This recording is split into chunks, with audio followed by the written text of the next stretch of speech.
मेरे प्यारे देशवासियों, आप सभी को 75वें गणतंत्र दिवस की हार्दिक शुभकामनाएं एवं बहुत बहुत बधाई।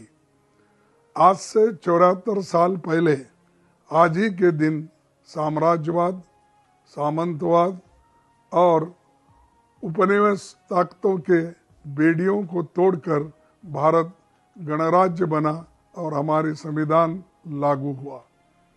भारत का संविधान भारतीय सभ्यता के सामाजिक, आर्थिक व राजनीतिक मूल्यों पर आधारित है।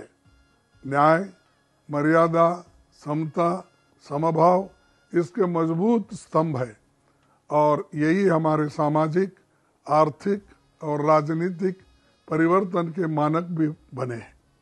हमारे संविधान ने सभी नागरिकों को मौलिक अधिकार, सामाजिक न्याय और राजनीतिक अधिकार समान रूप से दिया। आज इन अधिकारों पर सरकार के द्वारा ही हमला हो रहा है। संविधान निर्माताओं पंडित जवाहरलाल नेहरू, डॉक्टर बाबा साहब अम्बेडकर, सरदार वल्लभ भाई पटेल, मौलाना आज़ाद व डॉक्टर राजेंद्र प्रसाद समेत जैसे दिग्गजों ने कभी नहीं सोचा होगा कि हमारे संविधान को इस तरह की चुनौती मिलेगी। हम भारत के लोग, we the people of India, जिन्होंने इस संविधान को बनाया, जिसमें दलित, आदिवासी, महिलाएं, किसान और मजदूर सभी शामिल है। आज उन्हीं पर सरकार द्वारा हमला हो रहा है। भावनात्मक मुद्दों की आड़ में ध्यान भटका कर सच को छिपाया जा रहा है। सच क्या है? सच ये है, आज गरीबी बढ़ रही है। यह अकेली ऐसी सरकार है जिसके कार्यकाल में 7 करोड़ 50 लाख लोग गरीबी में दोबारा धकेल दिए गए। सच ये है कि महंगाई और घटती आय की वजह से देश के आम परिवारों की बचत 50 सालों में सबसे कम है। सच ये है कि युवाओं की बेरोजगारी 45 सालों में सबसे चरम पर है।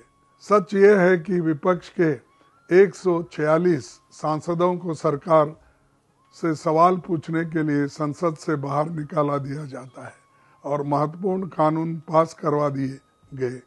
सच ये है कि दलितों, आदिवासियों, पिछड़े वर्गों पर अत्याचार हो रहा है। सच ये है कि सभी स्वतंत्र संवैधानिक संस्थाओं पर गुप्त तरीके से संघ और भाजपा का नियंत्रण करने का प्रयास हो रहा है।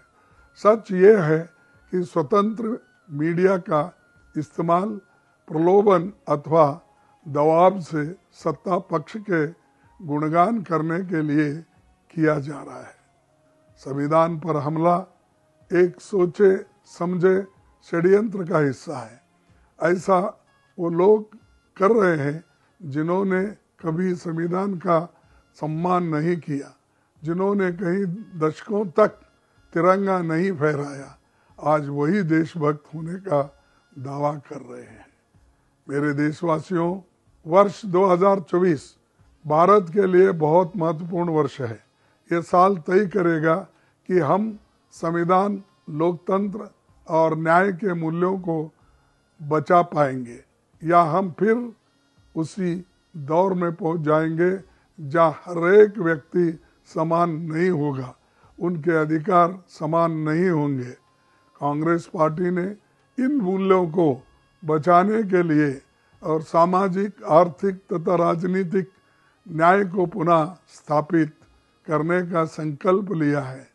न्याय के 5 स्तंभ, युवा न्याय, भागीदारी न्याय, नारी न्याय, किसान न्याय और श्रमिक न्याय सभी को सशक्त करेंगे और सभी के अधिकारों की रक्षा करेंगे। आइए इस गणतंत्र दिवस पर आज मिलकर न्याय के इस मिशन से जुड़ने का प्रण लेते हैं। तभी हम अपने युवाओं का भविष्य सुरक्षित कर पाएंगे। इसी में संविधान की जीत होगी, इसी में भारत की जीत होगी। एक बार फिर गणतंत्र दिवस की हार्दिक बधाई। जय हिंद।